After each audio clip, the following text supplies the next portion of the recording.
Hi everybody, Jarrod and I are back. He's Jarrod, I'm me, and we played Fortune Cookies and Nuclear War. The RPG pretty much fits on this page. There's a little bit more to it, but not much. It's a downloadable PDF, and you can get all the rules in the doobly-doo. Just follow the link there. But a little bit of backstory. We had just shot a few videos, and then Jarrod and I decided to go get lunch. And I said, wait a minute, I have a two-player role-playing game that's designed to play at lunch. So then I subjected Jarrod to it. So Jarrod, tell him a little about the play. What did you think? I enjoyed it. I like that if it's on one page, it's the lightest rule book I've ever carried around. True. Lighter than even my phone with all of my ebooks on it.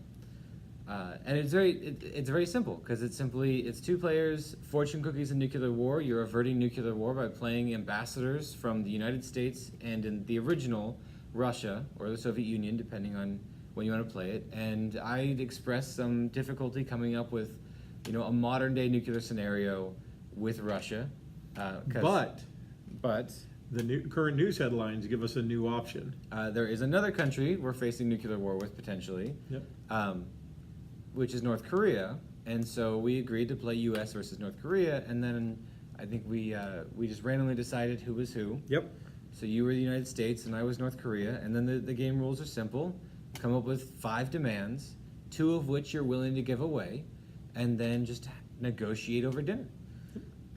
So I set up, I forget exactly what my 5 demands were, but I remember my keepers. My keepers were, I wanted to get you out of the intercontinental ballistic business. I wanted foreign governments and private citizens to be able to invest in North Korean businesses, and I wanted North Korean students to go to South Korean universities, as I figured, particularly the latter 2 would open up your culture forcibly. And then I remember you wanted me to agree that the Kim dynasty was eternal. Yes. What were your other 2? Other ones were maintain nuclear technology. And I ceded that to you. Yes. In exchange for you dropping off the ICBMs. ICBMs. Or we limited the range of ICBM technology, or Right. missile technology, because another one of mine was missile technology. So I purposely divided out a nuclear technology to account for energy, while also leaving missiles on the table, but being willing to give up missiles as long as I kept the energy. Now what's interesting is I did the same thing. I was willing to cede energy to you if I could get you out of the missile business. Yes. And you were willing to cede missiles to me if you could stay in the energy business. So even though we each went into our own corner to plan out our strategy, we both hit on that. I think I also asked for United States troops out of the Korean Peninsula. And we eventually agreed to a staged withdrawal?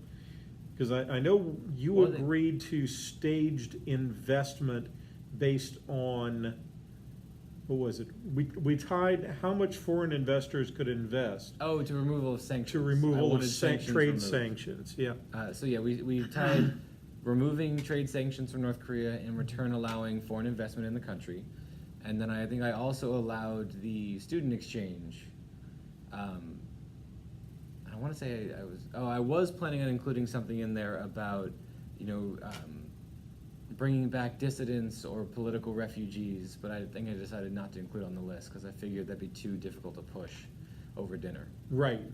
Because part of the rules of the game is, folks, the negotiation has to be finished when the meal is finished. That's how long you get to role play. So he and I had a nice little meal. We role-played through the entire thing. Fortunately, nobody walked by to try and figure out why we were talking about nuclear disarmament or strategic arms limitation. But hey, we got away with it. And the only big downfall we had was, so role-playing wise, when you get to the end of the meal and you sort of reveal each other's secret identities and you kind of score the role play, the last thing you're supposed to do is narrate your character out of the scene by popping open your fortune cookie and reading the fortune. And we were at a southern chicken place, and they don't serve fortune cookies. So we went online and found a random fortune generator, and we narrated through that. Now, for me, the role-playing of the fortune cookies didn't really add anything to the experience for me. I could see where for some people it would be a nice way to kind of put a denouement at the end. But for me, all the excitement happened in the negotiating and the scoring of the negotiations. Yes. And then I also appreciate there being a competitive angle to the game. You wouldn't. I mean, obviously you're having this back and forth, but the game rules also say look at which of you achieved the majority or the most of your desires, and so you pick 5. You're willing to throw away 2. I think you got all 3 of your desired. I did. I only got 2 of my desired. You got 2.5. I got 2.5. I didn't push back that hard on the whole Kim Dynasty That's thing. true. But I was like, oh, he's just being crazy. I'll just let him be crazy. It's fine. So, and the rules even say, whoever gets the most, it changes like who pays for the dinner, whether you split the meal, or if one person pays for the meal and the other person pays the tip, but has to leave a tip equal to the cost of the meal. That's a tie. That's a In the tie. case of a tie, one of us pays for the full bill for the meal, and the other one tips equal to the full bill to the meal.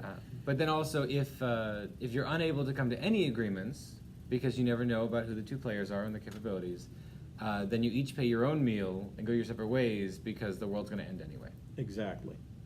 So, folks, Fortune Cookie and Nuclear War, 1 page, an hour of great role playing, and all it costs you is a little bit of ink or a few electrons flying across your iPod screen, and all around pretty darn snazzy. Thumbs up? Thumbs up, and I'm interested in playing more by this author. I know Yeah. he has published several other free RPGs, and so I'd be interested to see what else he has. So I've been surfing through his website. He has a lot of free RPGs that are under the Creative Commons, and that means that you have some flexibility. You're even free to adapt his mechanisms and do something else with it as long as you properly credit.